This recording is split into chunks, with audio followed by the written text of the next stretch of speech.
Welcome to true 9 news.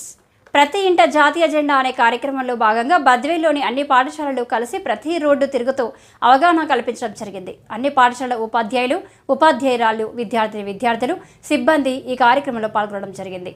ముఖ్యంగా బద్వేల్, గోపారం మండలాల circle inspector, police సిబ్బంది పాల్గొన్నారు.